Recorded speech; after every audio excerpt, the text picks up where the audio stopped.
अस्सलाम वालेकुम बिस्मिल्लाहिर्रहमानिर्रहीम। मैं हूँ Aryan Imran and again welcome back to Aryan analysis. आज जिस किस्म की परफॉर्मेंसेस मुल्तान सुल्तान ने दी और आज का मैच जीतने के बाद इट्स ऑब्वियस कि अब मुल्तान सुल्तान के 60 to 70% चांसेस हो चुके हैं कि ये टॉप के ऊपर ही एंड करेंगे, क्योंकि इन्होंने अपने चारों मैचेस में से सिर्फ एक मैच हारा है, वो भी अनफॉर्चुनेटली 13 ओवर्स का मैच था।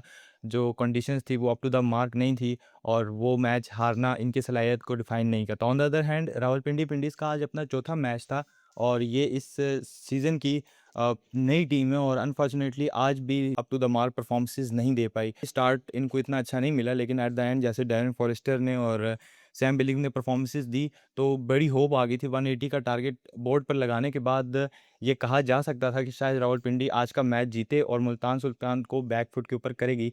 लेकिन साहिबजादा फरहान अपनी बीस्ट फॉर्म में है फ्रॉम द रिसेंट पास्ट। 2025 से लेकर अब तक उनकी 9 सेंचुरीज हैं और आज उन्होंने एक इम्पैक्टफुल इनिंग खेली, ऊपर से आकर 178 के स्ट्राइक रेट के साथ 68 रन्स करना। और फिर रुशाद हुसैन जो कि इनके प्रीमियम लेग स्पिनर माने जाते हैं, उनको लगातार 3 बॉलों के ऊपर 3 छक्के मारना। मोहम्मद आमिर जो कि इनके प्रीमियम फास्ट बॉलर माने जाते हैं, उनको बैक टू बैक 2 सिक्सेस लगाना। तो इट्स मीन के वो एक प्लान के मुताबिक आए थे और उस प्लान को एग्जीक्यूट करने की कोशिश कर रहे थे और ये नहीं देख रहे थे कि सामने कौन सा बॉलर या कौन सा नाम खेल रहा है। He is just focusing on the ball, not on the bowler. तो यही एक रीज़न है कि साहिबजादा फरहान ने आज भी रन्स किए। स्टीव स्मिथ जो कि पिछले मैच में हमने देखा कि एक हाफ सेंचुरी करने में कामयाब हुए थे, आज कुछ खास रन्स कर नहीं पाए, लेकिन फिर जैसे जॉश फिलिपी ने नीचे से साहिबजादा फरहान का साथ दिया और जिस तरह इनकी पार्टनरशिप लगी, एक किसी भी टाइम पर ऐसा नहीं लगा कि मुल्तान सुल्तान ये मैच हारेगी। और उसकी सबसे बड़ी अहम वजह यही थी कि मुल्तान सुल्तान ने इस मैच को तकरीबन पावर प्ले में ही वन साइडेड कर दिया था। जिस तरह ऊपर से साहिबजादा फरहान की इनिंग लगी और साथ जॉश फिलिपी ने उनका साथ दिया, रन बॉल नहीं गए, आखिर तक मैच को लेकर नहीं गए। शुरू में ही कोशिश की कि मैच को वन साइड किया जाए और फिर जब इतने रन्स हो गए कि 10 ओवरों में आई थिंक उन्होंने 110 115 कर लिए थे, तो फिर रन बॉल के ऊपर बात आ गई थी। और अब मुल्तान सुल्तान का इस यहाँ से हारना बहुत मुश्किल था और ऑब्वियसली फिर आप के पास मोहम्मद आमिर थे, लेकिन उसके बावजूद भी मोहम्मद आमिर इस चारों के चारों मैचेस के अंदर कुछ खास impactful performances with the ball देने में कामयाब नहीं हुए। नसीम शाह को उन्होंने 8 करोड़ में, लेकिन अनफॉर्चुनेटली वो भी अब रूल्ड आउट हो चुके हैं। जमान खान जो कि इनके डेथ ओवर स्पेशलिस्ट कहलाते हैं, वो पीएसएल शुरू होने से पहले ही टीम से बाहर हो चुके थे। उसके बावजूद भी इनके पास ऐसे प्लेयर्स मौजूद हैं जो कि पिंडी को मैचेस जितवा सकते हैं। और जब तमाम स्क्वाड्स बने थे तो आई थिंक टॉप 2 या टॉप 3 के अंदर पिंडी का स्क्वाड आता था, क्योंकि उनके पास मोहम्मद रिजवान जो कि एक अच्छे कैप्टन और एक अच्छे विकेट कीपर हैं। बैटिंग की बात नहीं करते उनकी टी20 एज में, फिर उन्होंने सैम बिलिंग्स को उठाया। फिर इनके पास मिडल ऑर्डर में न्यूजीलैंड के जो लंबे छक्के मारने वाले डैरेन मिचेल मौजूद हैं। नीचे से डैरेन फॉरेस्टर बड़ी अच्छी पिक है। और फिर बॉलिंग की बात करें तो आसिफ अफरीदी जो कि 41 साल है, काफ़ी उम्र दराज है, लेकिन इतना एक्सपीरियंस है कि उनके हिसाब से अगर बाकियों से कंपेयर किया जाए तो शायद लेफ्ट आर्म ऑफ स्पिनर में उनसे बेहतर कोई नहीं हो सकता। शुरू से मैच को ब्रेक डाउन करने की कोशिश करते हैं। फर्स्ट ऑफ ऑल जब रिजवान और यासिर खान आए तो यासिर खान आज भी बड़ी इनिंग लगाने में कामयाब नहीं हुए और ये चीज़ यासिर खान को समझनी होगी कि अगर वो पाकिस्तान से खेलना चाहते हैं या वे फॉरवर्ड वो अपने आप को ज़्यादा इंप्रूव करके अच्छी क्रिकेट में आना चाहते हैं, तो उनको consistently as an opener runs करने पड़ेंगे। ये नहीं होगा कि पिछले 2-3 सालों की तरह 10 से 8 मैचेस के अंदर आप 2 या 3 इम्पैक्टफुल इनिंग्स खेलो और उसके बाद आप ये उम्मीद करो कि आपका नाम पाकिस्तान के किसी भी स्क्वाड के अंदर आएगा। ये पॉसिबल नहीं है, क्योंकि अब पाकिस्तान के ओपनिंग स्लॉट्स के ऊपर बहुत ज़्यादा कंपटीशन चल रहा है। हमने देखा शमाइल हुसैन ने बड़ी अच्छी परफॉर्मेंसेस दी पहले दोनों मैचेस के अंदर। लाहौर कलंदर के मोहम्मद नईम इम्पैक्टफुल इनिंग्स खेल रहे हैं। फ़खर जमान की गैर मौजूदगी में भी वो लाहौर को जो है गिरने नहीं दे रहे। फिर पाकिस्तान इस्लामाबाद यूनाइटेड के बाद समीर मिन्हाज हैं। तो ये तो 3 ऐसे लड़के हैं कि जो परफॉर्मेंसेस इस पाकिस्तान सुपर लीग में दे रहे हैं और विद कंसिस्टेंट हर दूसरे मैच के अंदर दे रहे हैं। तो इनके होते हुए अगर आप अपना नाम पाकिस्तान के लिए लिखवाना चाहते हैं टी20 में, तो आपको भी इनके को कम्पीट करना पड़ेगा। और अब मेरे ख्याल से 4 मैचेस में से उनका सिर्फ पहला मैच अच्छा गया था जिसमें उन्होंने 70 से 80 किया था।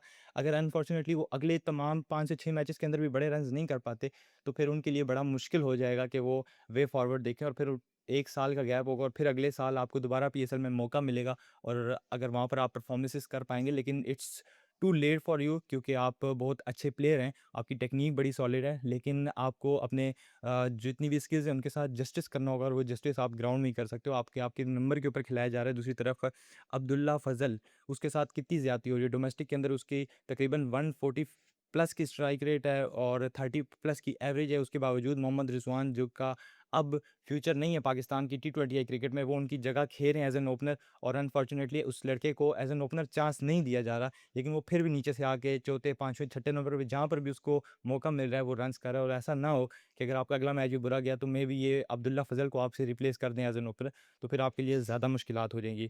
आज कामरान गुलाम ने 35 रन की इनिंग खेली from the very first match in the all 4 matches.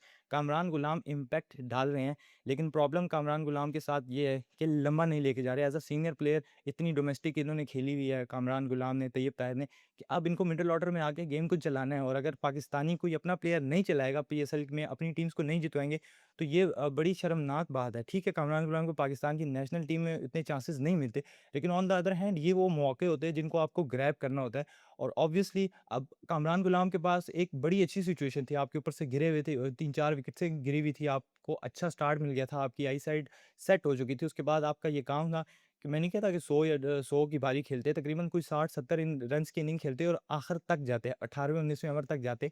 और जो चीज़ आज सैम बिलिंग्स ने नीचे से आके की, जो चीज़ डेविन फॉरेस्टर ने नीचे से आके रन्स किए और टीम को एंड तक लेके गए, वो चीज़ अगर पाकिस्तानी कोई प्लेयर करता, तो शायद आपके लिए जो राहें हैं वो हमवार हो जाती पाकिस्तान की नेशनल टीम के लिए भी, और फिर लोग भी आपकी बात करते, फिर लोग भी आपको सपोर्ट करते कि आपके साथ नाइंसाफ़ी हो रही है। लेकिन अनफॉर्चुनेटली आपने वही 30-35 रन्स की इनिंग खेली। अब आप जैसा प्लेयर जो कि पाकिस्तान खेल चुका है, जो कि पाकिस्तान के कैलिबर का प्लेयर है, आई थिंक अब 30-35 वाली इनिंग आपके साथ जस्टिस नहीं करती। फिर नीचे से डैरेन मिचेल, जब से लाहौर कलंदर्स, पिछले साल उन्होंने इनको बड़े अच्छी तरीके से यूटिलाइज़ किया था, लेकिन इस साल जब से ये पिंडी में आए हैं तो चारों मैचेस में अपना इम्पैक्ट नहीं डाल सके। इनकी सलाहियतों के ऊपर किसी को कोई भी वो नहीं है। ऑब्वियसली रन्स करते हुए आए हैं, न्यूजीलैंड के लिए बड़े अच्छे बैट्समैन माने जाते हैं मिडल ऑर्डर में, लेकिन अभी तक अपना इम्पैक्ट जो है वो दिखा नहीं सके। बड़ा ही सॉफ्ट डिसमिसल इनका हुआ। फिर सैम बिलिंग्स नीचे एक जो है बड़ी कमाल की इनिंग खेली, पूरी ज़िम्मेदारी के साथ खेली, और डेविन फॉरेस्टर पिछले मैच में भी इम्पैक्टफुल 50 किया था और आज भी 11 बॉलों पे 24, जिसकी बदौलत पिंडी जो है इस मैच के अंदर वापस आई और 180 का टारगेट लगाने में कामयाब हुई। अगर बॉलिंग की बात करें तो पीटर सिडल 41 साला मुल्तान सुल्तान के पास हैं, और अभी तक पाकिस्तान सुपर लीग के अंदर कोई ऐसा पाकिस्तानी बैट्समैन नहीं है जो कि पीटर सिडल को अच्छे तरीके से हैंडल कर सके, उनके ऊपर डोमिनेट करके रन्स कर सके। फिर मोहम्मद इस्माइल को उन्होंने आज दोबारा खिलाया मोमिन कमर की जगह as an emerging bowler. 2 over किए और 2 ओवरों में 12 रन और 1 विकेट। ठीक है, नया बॉलर है, इसको थोड़ा-सा मार्जिन दिया जा सकता है। इमर्जिंग बॉलर और पाकिस्तान सुपर लीग के पहले कुछ मैचेस खेल रहे हो, तो बहुत ज़्यादा प्रेशर होता है। इतने बड़े टूर्नामेंट में आके एकदम परफ़ॉर्म करना, ये हर किसी के बस की बात नहीं है। फिर आज अराफात मिन्हाज को जिस तरह एस्टन टर्नर ने यूज़ किया, हमने देखा कि अराफात को विद द बैट तो मिडल ऑर्डर में यूज़ किया जा रहा था, लेकिन उनको विद द बॉल उतनी परफ़ॉर्मेंसेज़ देने का मौका नहीं मिल रहा था। उनकी जगह मोहम्मद नवाज़ के ऊपर रिलाई किया जाता था, लेकिन आज जैसे ही वो आए, उन्होंने मोहम्मद रिज़वान को एलबीडब्ल्यू किया और उसके बाद हर ओवर में विकेट लेने के बाद अच्छी इकॉनमी से बॉल कर रहे थे, और यही वजह बनी कि आज अरफात मिन्हाज ने अपने 4 ओवरों का कोटा भी किया। लेकिन on the other hand Mohammad Nawaz, जो कि पाकिस्तान के एक्सपीरियंस्ड लेफ्ट आर्म ऑर्थोडॉक्स माने जाते हैं, वो आज 2 ओवरों में 24 रन दे सके और उनको फिर जो है वो बॉलिंग साइड से हटा लिया गया। और मोहम्मद वसीम जूनियर को आज रन्स पड़े। फैसल अकरम जो लेफ्ट आर्मर है, उन्होंने बड़ी कमाल की बॉलिंग की, लूप होल दे रहे थे और बैट्समैन को वो कर मजबूर कर रहे थे कि अब उनके ऊपर चांसेस लिए जाएँ, और यही वजह बनी कि जब उनको एक बाउंड्री पड़ती थी तो फिर अगले ही 2-3 बॉलों के अंदर उनको विकेट भी मिल रही थी, क्योंकि हर बैट्समैन उनको चार्ज करने जा रहा था, और इसी की बदौलत उन्होंने 4 विकेट्स आज अपने नाम की। शुरू के 3 ओवरों में बड़े ज़्यादा रन्स दिए थे, लेकिन आखिरी ओवर में बड़ी अच्छी बॉलिंग की, जिसकी बदौलत उनकी जो इकॉनमी है वो 7.75। अब आफ्टर द फर्स्ट इनिंग ऐसा लग रहा था कि शायद आज पिंडी मुकाबला करे, शायद आज मैचेस जीत सके, लेकिन वही पहले मैच से लेकर अब तक जो पिंडी का मसला रहा है कि बैटिंग इनको कहीं न कहीं पर एज दे देती है, लेकिन जब बॉलिंग की बारी आती है, एक्सपीरियंस बॉलिंग होने के बावजूद भी इनकी बॉलिंग क्लिक नहीं कर पाती और एज़ अ टीम जेल होकर परफॉर्मेंसेज़ नहीं दे पाती। साहिबज़ादा फरहान और स्टीव स्मिथ दोनों ही कमाल के बैट्समैन हैं। साहिबज़ादा फरहान बीस्ट फॉर्म में, स्टीव स्मिथ ओलंपिक्स खेलने के लिए अपनी गेम को इन्वॉल्व कर रहे हैं in with the new era of T20 cricket, लेकिन अभी तक उनकी PSL में बड़ी परफॉर्मेंसेज़ नहीं आई। बिग बैश लीग में उन्होंने अच्छी परफॉर्मेंसेज़ दी, PSL के पिछले मैच में 50 की, लेकिन उनके आउट होने के बाद भी फिलिप और साहिबज़ादा फरहान ने जिस किस्म की बैटिंग की वो अनप्रेडिक्टेबल थी।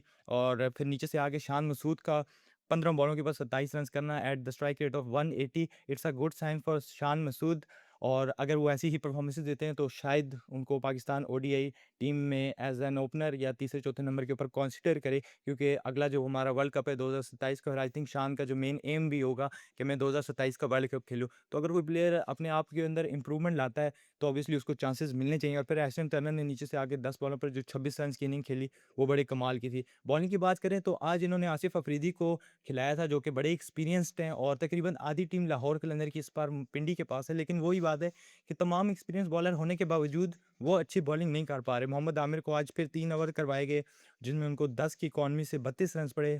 वो 2 विकेटें लेने में कामयाब हुए, लेकिन ये वो वाले मोहम्मद आमिर नहीं जो कि ऊपर से आके इम्पैक्ट डालते थे, जिनके लिए बैट्समैन को नचाना कोई मुश्किल नहीं होता था। बैट्समैन उनके ऊपर संभाल कर खेलते थे। इस बार उनको अटैक किया जा रहा है और ये रन्स लीक कर रहे हैं। फिर नीचे से रिशाद हुसैन का जो ओवर था जिसमें 4 छक्के उनको लगे, उसने टोटली गेम जो है वो चेंज कर दिया और वन साइडेड मैच कर दिया। और क्रेडिट गोज़ टू साहिबज़ादा फरहान कि उन्होंने हर बॉल पर अटैक करने की कोशिश की, और जब रन्स बटोरे तो फिर ऑब्वियस सी बात है कि इतना हाई स्ट्राइक रेट हो चुका था कि जो इकॉनमी थी वो भी बहुत ही बेहतर हो चुकी थी, और जो रन रेट रिक्वायर्ड था वो बहुत नीचे आ चुका था, और फिर बड़ा मुश्किल हो गया था पिंडी के लिए इस मैच के अंदर वापस आना। सो ओवरऑल अगर मुल्तान सुल्तान की बात करें तो एज़ अ टीम बड़े अच्छे टच में नज़र आ रहे हैं। बैट्समैन बड़ा अच्छा परफॉर्म कर रहे हैं। ऊपर से साहिबज़ादा की बार-बार इनिंग्स लगना बड़ा अच्छा साइन है। नीचे से एस्टन टर्नर, शान मसूद का मिडल ऑर्डर में आके रन्स करना बड़ी अच्छी चीज़ है, और बॉलिंग में भी हर बॉलर जो है वो इनका क्लिक करे।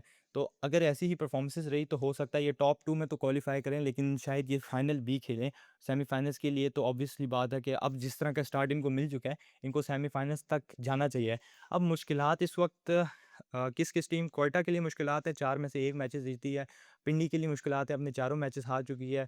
और तीसरी टीम जो कि नई आई है, हैदराबाद किंग्समैन, उनके लिए मुश्किलात है कि वो भी अपने तीनों मैचेस हार चुके हैं। इन टीमों को वापस आने के लिए अपने अगले तमाम मैचेस इनके लिए तकरीबन डू एंड डाई सिचुएशंस में हो चुके हैं। अदरवाइज़ जो बाकी 6 टीम्स हैं, सॉरी 5 टीम्स हैं, उनमें से किसी ने अगर ये वापस नहीं आ सकते, अगले 5 से 6 मैचेस के अंदर वापस अच्छी परफॉर्मेंसेस देकर पॉइंट्स टेबल के ऊपर नहीं आते, तो फिर जो बकिया 5 टीमें हैं उनका आपस में मुकाबला होगा, और शायद आखिर में जाकर लाहौर, इस्लामाबाद और पेशावर में से कोई एक टीम हो जो चौथे नंबर पर क्वालीफाई करे। अदरवाइज़ जो ऊपर की टॉप की टीम्स हैं वो बहुत अच्छी परफॉर्मेंसेस दे रही हैं। आज की वीडियो के लिए इतने ही, मिलते हैं नेक्स्ट वीडियो में, तब तक के लिए इजाज़त दीजिए। अल्लाह हाफ़िज़।